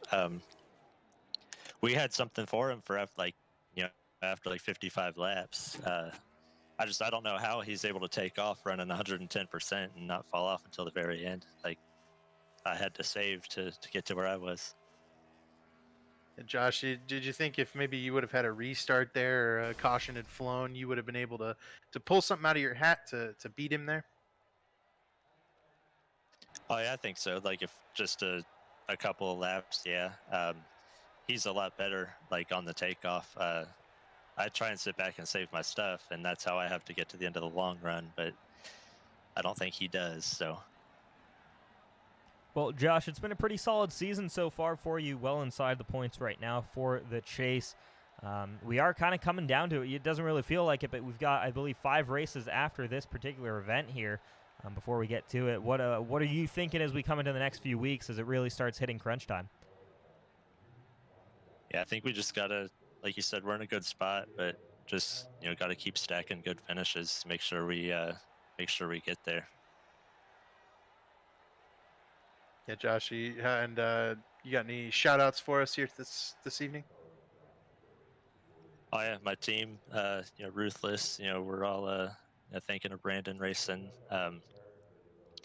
My paint scheme, thank Brantley Roden at Harpoon Design. He got this thing to me like 20 minutes before practice started, so we put on a new paint scheme tonight. I think it looked pretty good.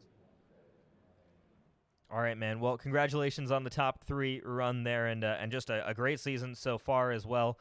Great having you up in the booth, and congratulations on third place. Yep, thank you. You guys do a good job too. All right, that was Josh Adams there, your third place finisher. We'll bring in then, before we get to our race winner, we'll have Jared Rexing, P2 today at the end of it.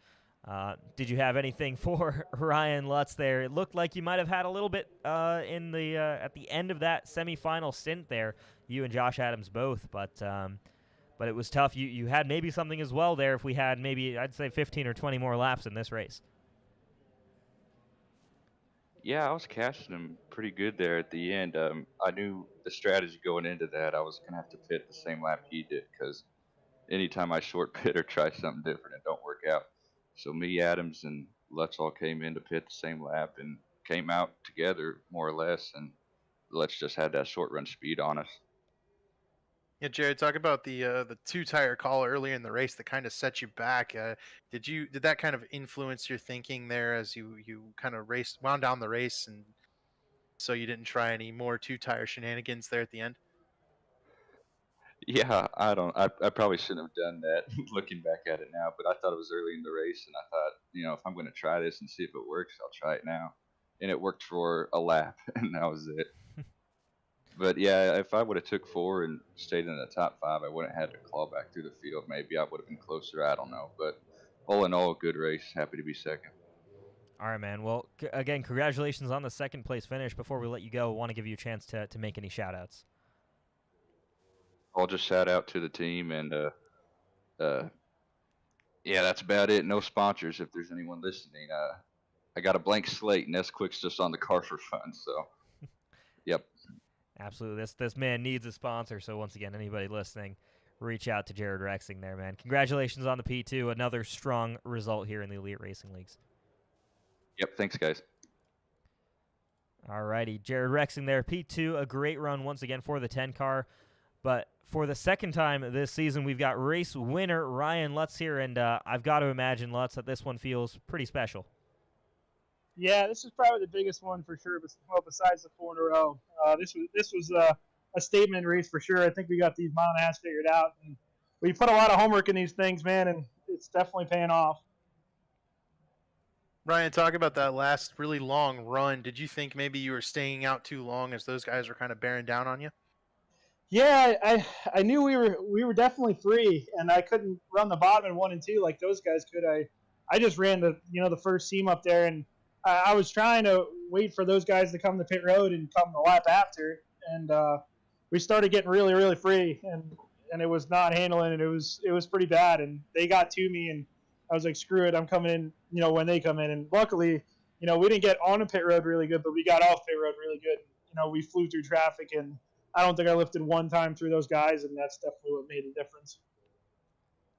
Well, Ryan, I don't want to pull your attention too much away from your drive here today, but next week, of course, we're heading to Martinsville, one of those tracks where we'd expect to see that 36 car up front once again. I mean, how do you even, what are your competitors going to really have to do? And I'd love to hear from you to try and beat you, especially you've got these 1.5 miles figured out, like you said here. You've got those flat short tracks absolutely figured out. They're going to have to pull something pretty crazy if they've got any chance of beating that 36 car. Yeah, we've been pretty good on the Cup car everywhere this year. It seems like Auto Club, we had a good car and got taken out. And, we've been good every week. And, Martinsville is if it's not my favorite track, it's my top 3 favorite track. And it's all about getting in the corner there and getting off, straight and smooth. And I'm really pumped up when I saw Martinsville on the schedule. I had that one circled along with Milwaukee. So it should be a good track for us. And hopefully we can just put another good run together. Ryan, with the playoffs coming up soon as well, as you carry a new sponsor and this momentum up through, your favorite track, what are you looking forward to as we get closer to the playoffs, since you're locked into the playoffs right now? Oh, I just go out and try to win every race. I want to get that, that regular season championship, and to do that right now, just win as much as you can, win every stage. And I think from here to the playoffs, that's the game plan. Even through the playoffs, just every week we're in contention to win. It's just something stupid happens and knocks us out of contention. But if we can have good runs like we did tonight and like we did at Milwaukee, and like we've been doing, I think we shouldn't have any reason why we shouldn't sail right through the playoffs and be in the Final Four. All right, well, before we let you go and celebrate here, I'm sure you've been looking forward to this particular segment here. We wanted to let you have a chance to make some shout-outs here on the air. Yeah, it was a big day today. It was really cool getting a phone call from Eric Almirola and everyone at Smithfield Racing and Pit Boss Grills and everyone at Elite. Chad puts an awesome league. You, Rich, you, David, you guys do an awesome job. Just everyone who believes in me, man. It's not just Almirola and those guys, but it's Spotter Wilkes, PFC Brakes, Damian Leininger, Lake Norman Motorsports, everyone who got me here. To pursue a dream, and it's really cool to have it pay off, especially like a day like today, and just looking forward to next week. And thanks for having me. Absolutely, man. Congratulations on the second win of the season. Enjoy this one. Thanks.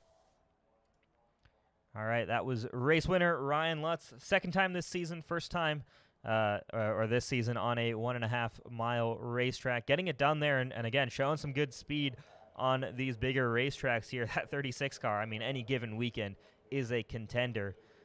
If he wasn't before, you're certainly nervous about him no matter what track you go to. Right, yeah. I think Ryan Lutz has really solidified himself as the favorite, if you will, moving forward in this season. And he keeps declaring that he wants to go out and get that regular season championship.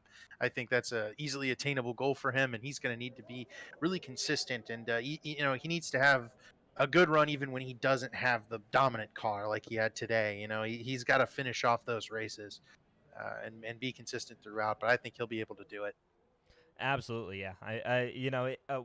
Just super impressive across the board, and one of the things I think he excels at is just being consistent, especially on the longer races. We see that 36 car, as long as the nose stays clean and he doesn't get caught up, especially in someone else's stuff, he's always there, especially at these longer events that we run. So, always look out for him. And of course, you talk about short, flat tracks, nearly unbeatable at those types of tracks. And again, he's figured out these 1.5 milers as well.